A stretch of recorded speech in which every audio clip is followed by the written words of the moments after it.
Assalamualaikum warahmatullahi wabarakatuh. Perkenalkan, kami dari kelompok 6 yang beranggotakan Bisma Rizky Priyatmoko, Muhammad Taufa Maulana, dan Syanata Putri Salsabila akan membawakan materi mengenai elektrokimia. Next. Jadi soal yang pertama adalah prediksikan apakah reaksi berikut akan terjadi secara spontan dalam lautan air pada 25 derajat Celcius. Asumsikan bahwa konsentrasi awal zat itu semuanya terlarut dalam 1 molar. Jadi untuk yang pertama itu ada reaksi Ca ditambah Cd2 plus menjadi Ca2 plus ditambah Cd. Kita dapatkan E0 Ca2 plus menjadi Ca2 minus 2,87. Untuk yang Cd2 plus menjadi Cd itu minus 0,403. Sehingga E0 selnya didapat 2,467. Karena E0 selnya lebih dari 0, maka reaksi berlangsung spontan. Untuk yang B, 2Br min plus SN2 plus menjadi Br2 plus SN, didapatkan NO sel sebesar minus 1,206 volt. Karena NO selnya kurang dari 0, maka reaksi tidak berlangsung spontan. Untuk yang C, 2Ag ditambah Ni2 plus menjadi 2Ag plus ditambah Ni, kita dapatkan NO selnya minus 1,10494 volt. Karena NO selnya kurang dari 0, maka reaksi tidak berlangsung spontan.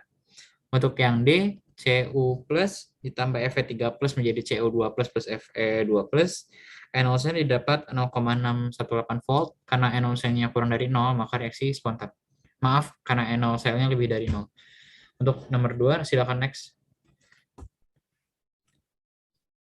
Oke, hitunglah delta G dan Kc reaksi berikut pada suhu 25 derajat Celcius.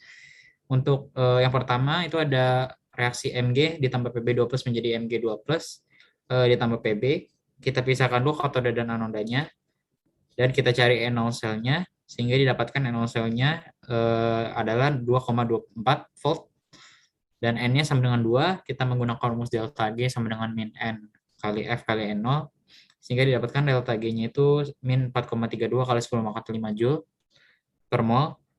Lalu NO selnya menggunakan rumus 0,0592 volt per N dikali log K, kan kita butuh K-nya, jadi kita tukar, sehingga K-nya didapatkan 10 pangkat N dikali NO sel per 0,0592, lalu kita substitusikan N sama dengan 2 dan NO selnya adalah 2,24, sehingga didapatkan K-nya adalah 4,7 kali 10 pangkat 75. Untuk yang B, ada reaksi 2Br min ditambah SN2 plus menjadi Br2 ditambah SN.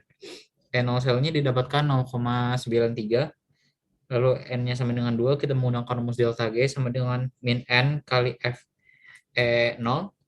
Sehingga delta G-nya kita dapat 1,79 kali 10 pangkat 5 Joule per mol. Lalu untuk mencari K-nya, sehingga kita mendapatkan K sama dengan 10 pangkat 2 dikali 0,93 per 0,0592. Sehingga didapatkan K-nya itu 2,62 kali 10 pangkat 31. Next. Oke, untuk yang C, itu kita cari NO selnya. NO selnya didapat plus 2,19 volt. Lalu kita menggunakan rumus delta G. Delta G sama dengan min N kali Fe0. Sehingga delta G-nya kita dapatkan minus 1,27 kali 10 pangkat 3 kJ per mol. Karena kita butuh K, jadi kita menggunakan rumus NO sel sama dengan 0,0592 volt per N kali log K. Log-nya kita tukar, sehingga didapatkan K sama dengan 10 pangkat NO sel per 0,0692. Karena number of moles-nya atau N itu sama dengan 6. Lalu NO sel kita juga punya 2,19 volt, maka kita substitusi, sehingga K yang didapat adalah 9 kali 10 pangkat 2, 21. Next.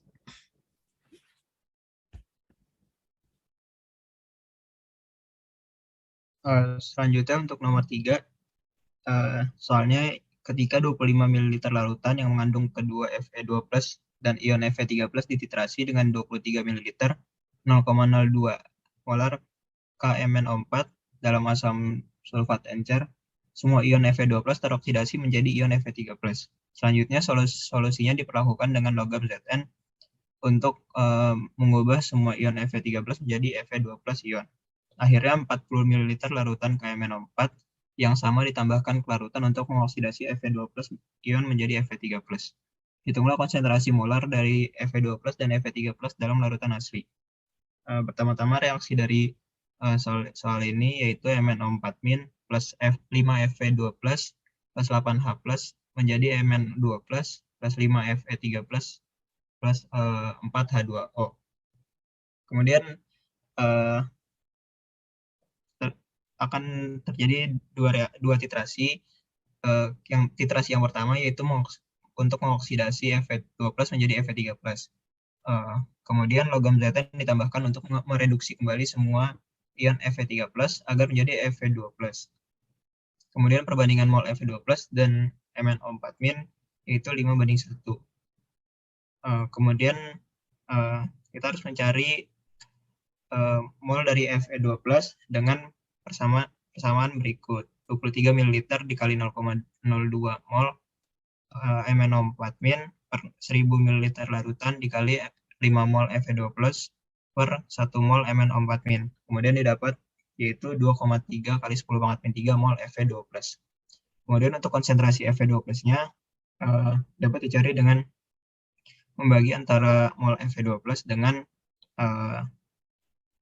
volume larutannya, yaitu 2,3 kali 10⁻³ mol dibagi 25 kali 10⁻³ liter. Sehingga didapat konsentrasinya yaitu 0,092 molar.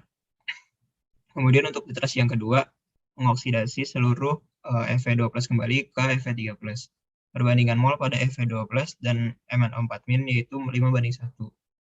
Kemudian untuk mencari mol Fe2 plus kembali dihitung dengan persamaan yaitu 40 ml larutan dikalikan dengan 0,02 mol MnO4- dibagi 1000 ml larutan dikali 5 mol Fe2 plus kemudian dibagi dengan 1 mol MnO4- sehingga didapat 4 kali 10⁻³ mol Fe2 plus. Jumlah larutan Fe2 plus lebih banyak karena Fe3 plus pada larutan aslinya direduksi oleh logam Zn. Untuk mencari mol dari Fe3 plus, kita harus mengurangi antara mol Fe2 plus pada titrasi kedua dengan titrasi pertama, sehingga didapat jumlah mol Fe3 plus yaitu 1,7 kali 10⁻³ mol. Kemudian untuk konsentrasi Fe3 plusnya dapat dihitung dengan membagi antara mol Fe3 plus dibagi dengan volume larutannya, yaitu 1,7 kali 10⁻³ mol dibagi dengan 25 kali 10⁻³ liter, sehingga didapat konsentrasinya yaitu 0,068 molar. Next, nomor 4. Jadi soal nomor 4 yang itu adalah konsentrasi asam sulfat dalam penyimpangan timbal baterai mobil selama periode waktu tertentu memiliki penurunan dari 38% massa dengan densitas 1,29 gram per mililiter hingga 26% massa dengan densitas 1,19 gram per mililiter. Asumsikan volume asam tetap pada 724 mili. Yang A, hitunglah total muatan dalam kolom yang dipasok oleh baterai. Dan yang B, berapa lama waktu dalam jam yang diperlukan untuk mengisi ulang baterai kembali ke konsentrasi asam sulfat awal menggunakan arus 22,4 ampere.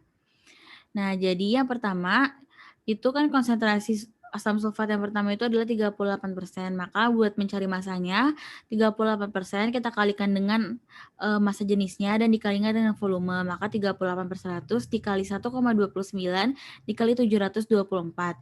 Maka hasilnya 354,90 gram. Nah, dia akan menurun menjadi 26%. Maka menghitung masanya 26/100 dikali 1,19 dikali 724. Maka hasilnya adalah 224 gram. Maka massa total dari keduanya adalah 354,90 gram dikurangi 224 gram, yaitu 130,85 gram. Maka untuk menghitung total baterai yang dipasok itu adalah 130,89 gram Pb dikali 96.500 kolom per 1 mol elektron dikali 2 mol elektron per 1 mol Pb dikali 1 mol Pb per 207,29 Pb. Maka hasilnya adalah 121.919,74 kolom ya atau 1,22 kali 10⁻⁵ kolom. Nah, yang B, berapa lama waktu dalam jam yang diperlukan untuk mengisi ulang baterai sulfat dengan menggunakan arus 22,4 ampere. Nah, jadi kan tadi rumusnya itu pemasokan kolomnya itu si charge-nya dikali arus yang mengalir dikali waktu Nah, maka 1,22 kali 10 pangkat 5 sama dengan 22,4 ampere dikali waktu dalam jam dikali 3.600 second per 1 jam. Maka waktu dalam jamnya adalah 1,22 kali 10 pangkat 5 dikali 1 per 22,4 dikali 3.600. Maka total waktu dalam jamnya adalah 1,5 jam. Sekian presentasi dari kelompok kami, kurang lebihnya mohon maaf. Wassalamualaikum warahmatullahi wabarakatuh.